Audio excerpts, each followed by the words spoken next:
All right, ladies and gentlemen, welcome to the November meeting of MTA Bus Operations Committee.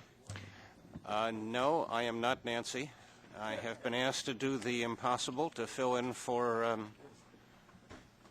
Lady McCartney. Are there any public speakers?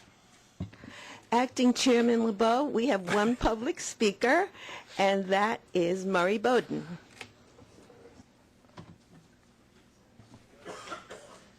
Mr. Bowden.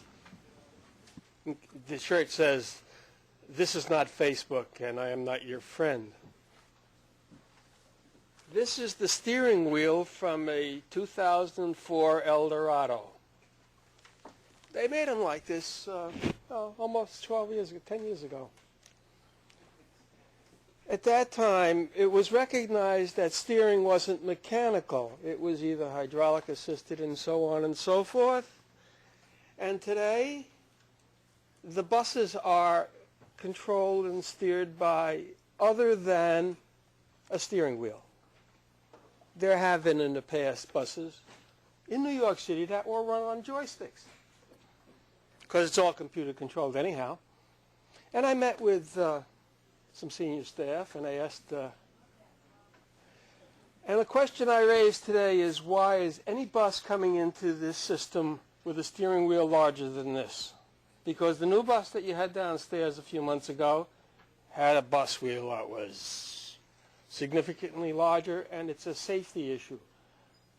There is no reason to go like this when you can go like this and look around and see what's going on in the area. The inability to change the way of thinking is important. It reflects in the fact that your report today is not numbered correctly. It's on the internet, and when I pulled it off last night, the numbers on a PDF copy don't match the numbers on your first page. Now, who is responsible? I can't ask a question here. You've set this up so that it turns out to be a venting section for the public. All we can do is vent our frustrations, and we can't get any answers. I have to tell you, it's over, fellas. Twitter and everything else produces answers, except at the MTA meetings. Tomorrow I'll be at the Port Authority. They've assigned somebody to me to help me have meetings with people on issues like the Greenville yards. Last week I was at New Jersey Transit and raised the same issue about the steering wheel. And next week I will be at the New Jersey Turnpike to raise some issues about that as well. And yes, I understand that you are timing me very carefully, but somewhere you have to create the ability for us to have a dialogue with you. It's time. Thank you, Mr. Bowden.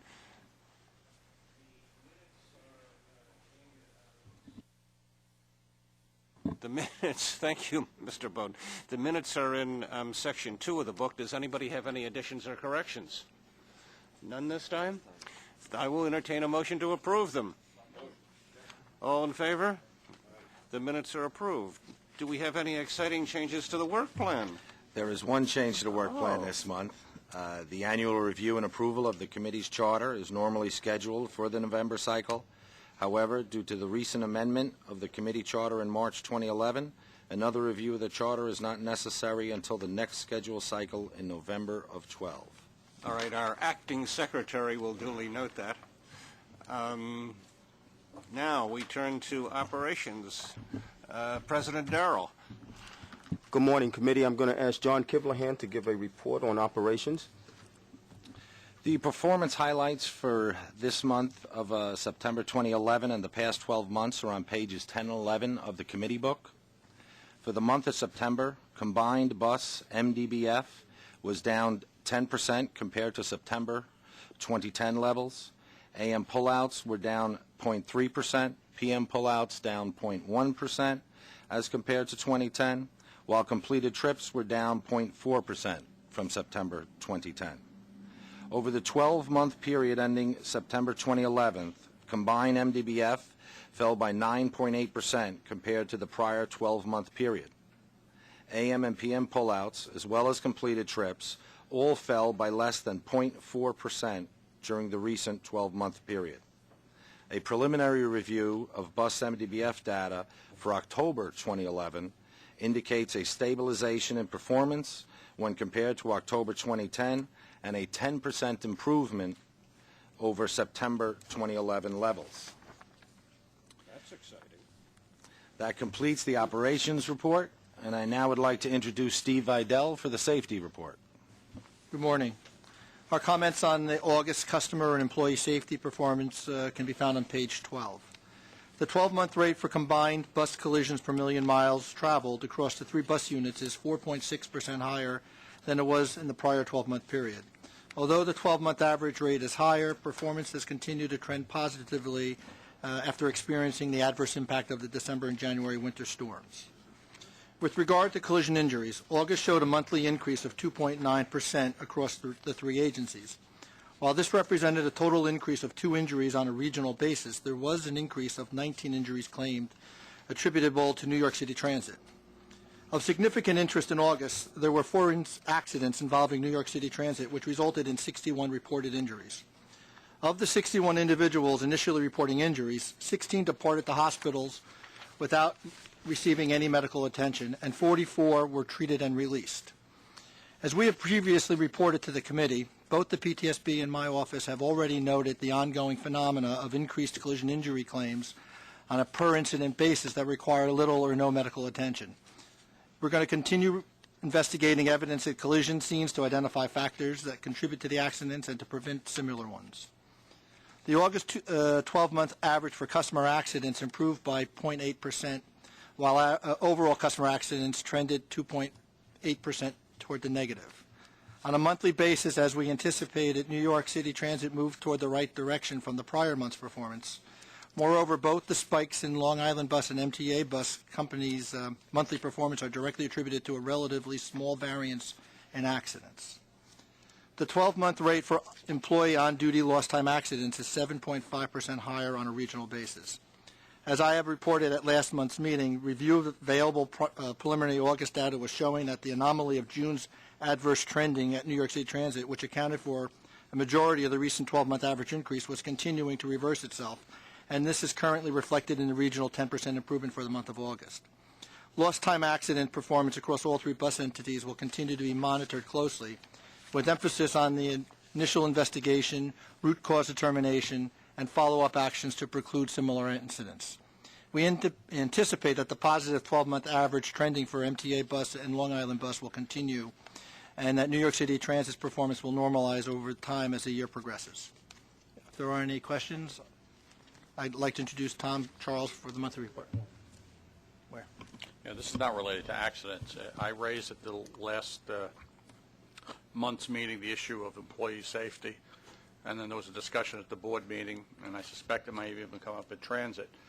I noticed in this morning's newspaper that there was a letter, apparently, or a story about a letter that was sent by our new chairman designate to the district attorneys. I would also ask that in addition to what I had requested last week, was that the Safety and Security Committee keep statistics on the follow-up with respect to this. That we also pursue the issue of the orders of protections that should be issued as a result of this in keeping people who commit crimes against our employees off of our facilities and out of our facilities to the extent that's legally possible. I know that when somebody assaults a store employee in a store, they're kept out of that for the period of duration that's appropriate, and we ought to be insisting that people who assault our bus drivers and other employees are kept off of these vehicles as well. So I would ask that the chair convey that into the Safety and Security Committee. Good idea. What's next, Darrell? Good morning. Paratransit report is on page 14. For the month of September 2011, accessorized paratransit ridership was down 1.5% compared to September 2010 levels. Able ride ridership increased by 4.8% from September 2010 levels. Over the 12-month period ending September 2011, there was a 3.3% decrease in accessorized requests for service. Able ride experienced an 8.1% decline in requests for service over the same 12-month period.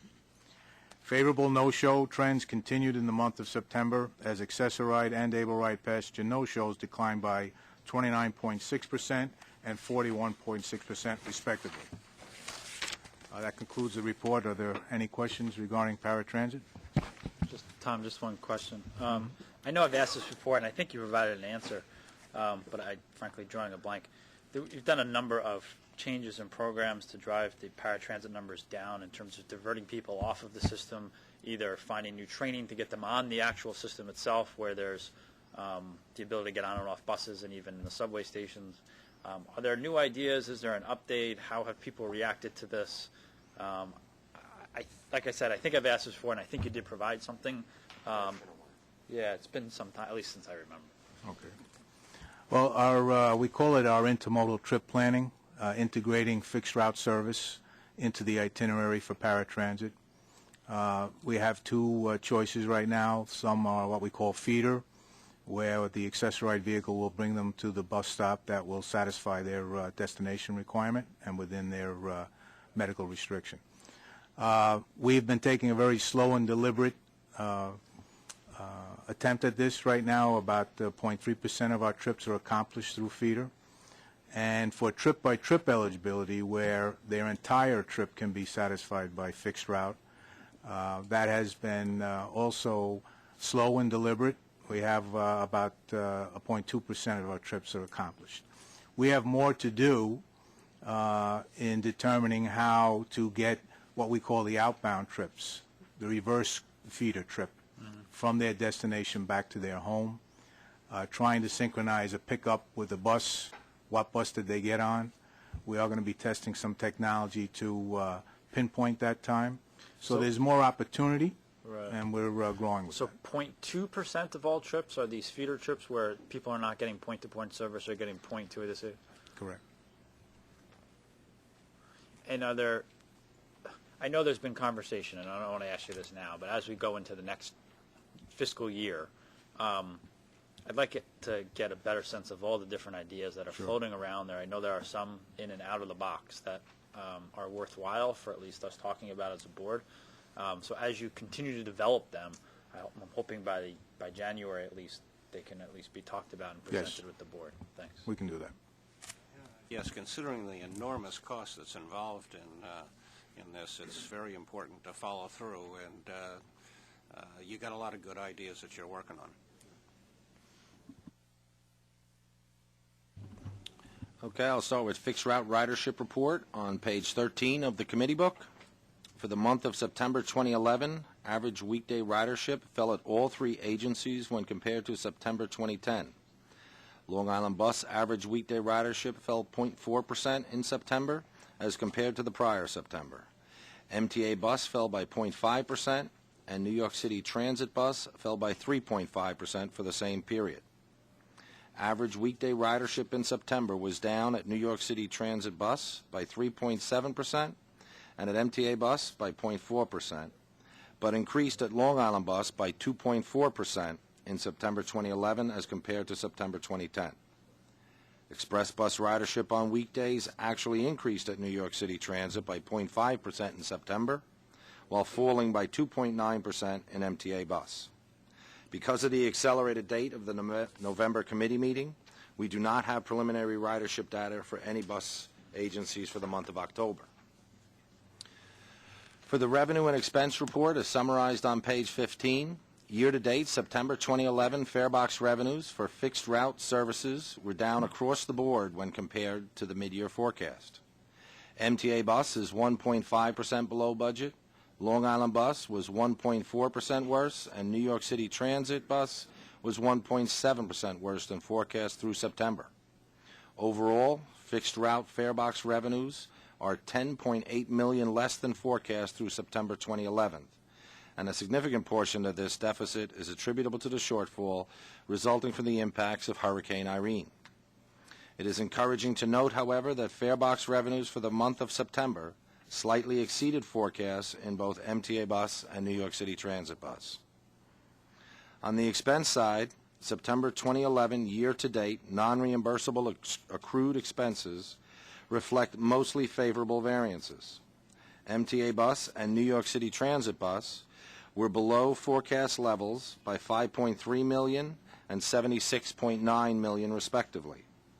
This underrun against budget are a combination of vacancy levels, reduced overtime spending, paratransit economies, and also the timing of non-labor expenses. Long Island Bus is over $1 million over forecast through September, primarily due to fuel costs and pension rate increases. This concludes the finance and ridership reports. There are no procurement actions in the committee agenda this month. I'll now give the floor to Norm Silverman for service changes. Good morning. There are two service change items included as information in this month's agenda, one for MTA Bus and one for New York City Transit. The first MTA Bus service change on page 47 of the agenda is for a revision to the Q21 local bus service to revise the southernmost portion of the Q21 service to serve the new development in Auburn instead of Rockaway Park. Service to Rockaway Park will continue to be provided by the much higher volume and much more frequent Q53 route. In conjunction with this change, the revision also establishes a limited stop variant of the Q21, initially during weekdays, peak periods in the peak direction only, with stops in Auburn and the Cross Bay Woodhaven Boulevard corridor. With this change, there will be direct local bus service from both the west and east portions of the Rockaway Peninsula to central Queens. It is expected that the market for the new limited stop service will grow as the Auburn development continues to expand. Secondly is a New York City Transit change on page 55 of the book, which reflects a reroute of the BX 30 within Co-op City to serve the Ash Loop at all times. This revision would provide additional connectivity within the Co-op City complex, primarily for intra-Co-op City trips.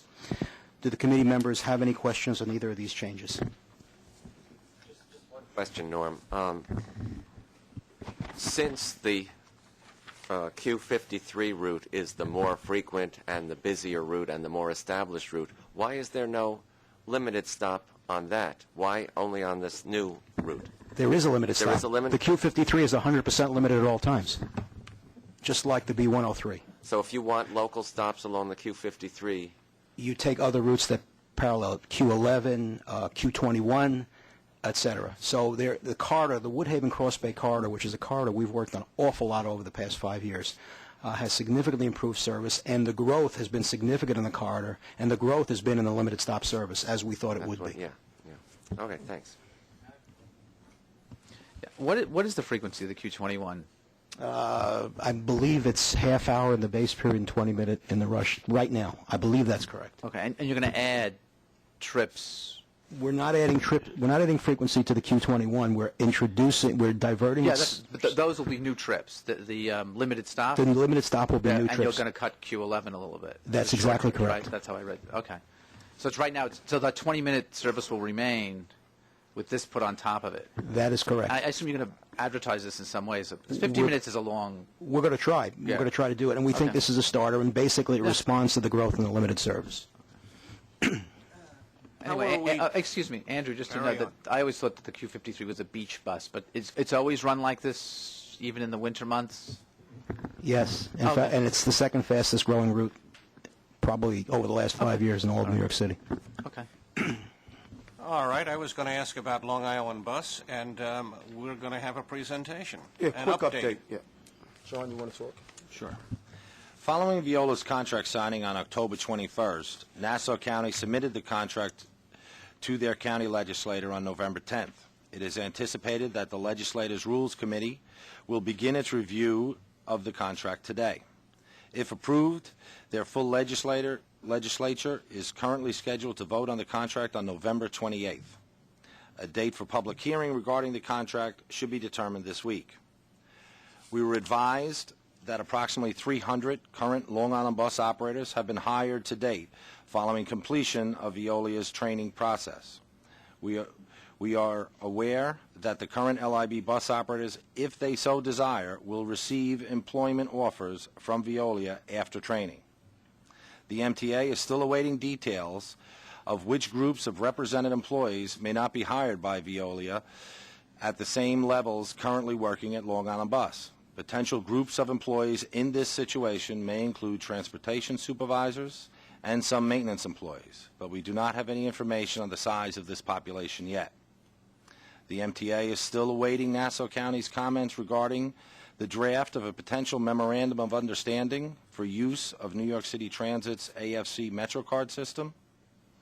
To date, approximately 100 fixed-route buses and 75 paratransit vehicles were inspected and certified for re-registration by New York State DOT as of late last week. An aggressive LIB effort has been established to ensure that the approximately 200 remaining fixed-route buses are inspected and certified by year-end in conjunction with the DOT's accelerated inspection schedule. The MTA is meeting later this week with Nassau County and the FTA to finalize necessary activities to transfer LIB Capital Program project grant balances. A joint wind-down agreement between MTA, Long Island Bus, and Nassau County is being developed to address necessary tasks that must be performed by the respective parties after January 1st, 2012, to ensure compliance with mandated post-transition requirements and a smooth closeout progress. This completes the LIB transition update. Questions? Does that mean you're on schedule for year-end or not? Yes, we are. Oh, okay. Does this transition include Able, Brian? Yes, it does.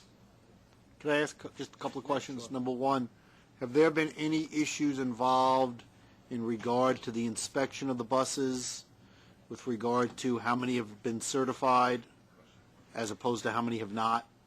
We are on schedule right now to complete the inspection process by December 19th, which almost gives us about a 2-week cushion. We're about 1/3 of the way through. There were some startup problems because basically we're taking a 6-month cycle and compressing it into a 3-month cycle. Right.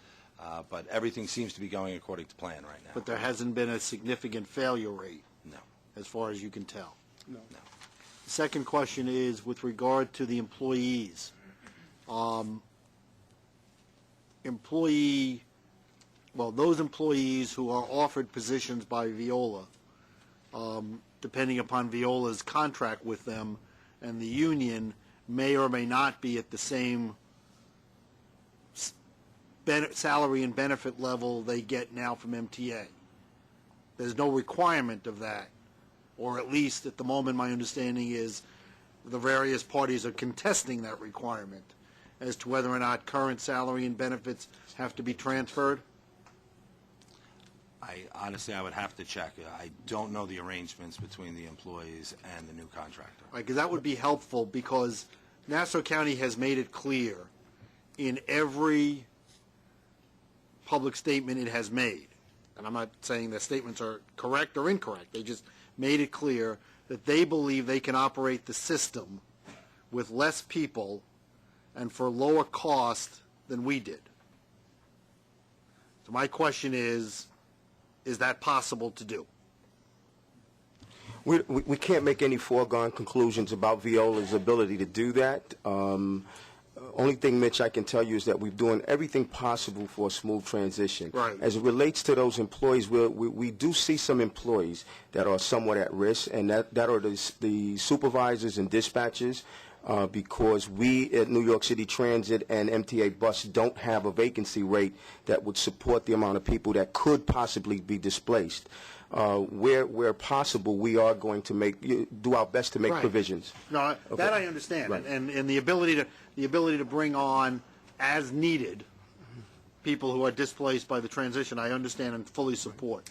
My question is, we have on page, whatever page it is in this book, the current staffing requirements for Long Island Bus, and if my number is correct, it's 944. Correct. Okay.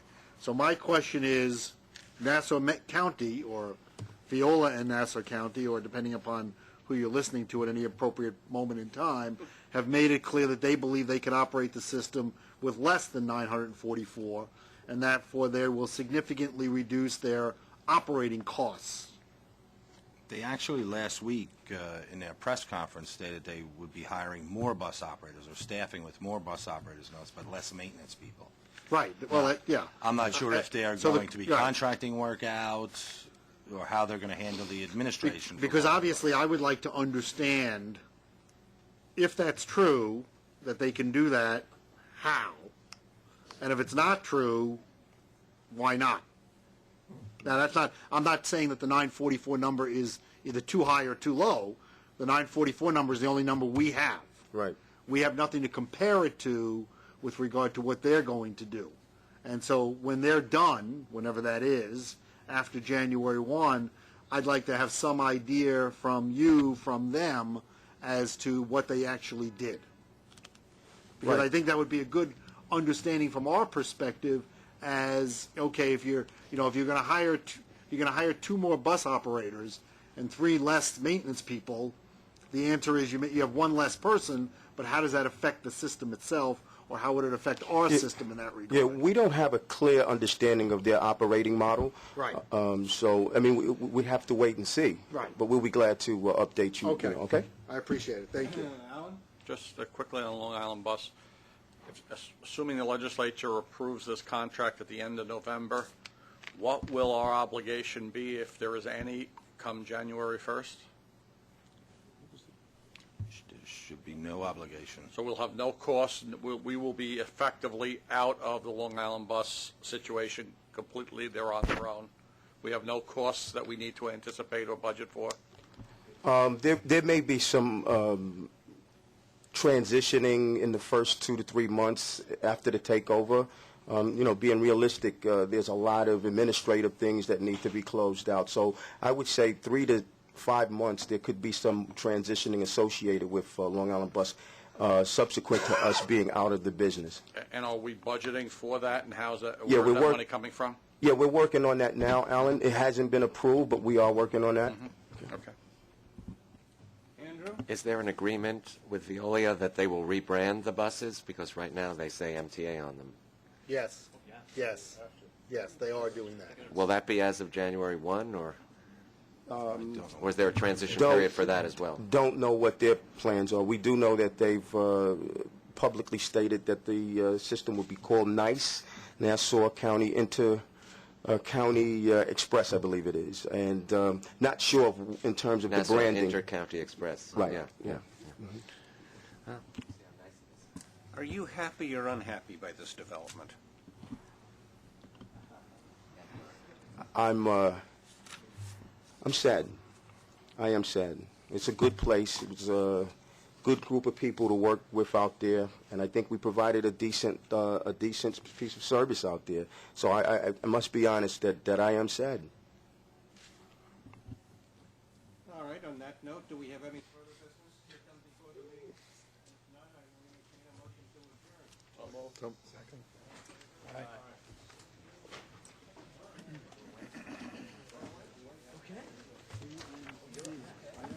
Bridges and tunnels.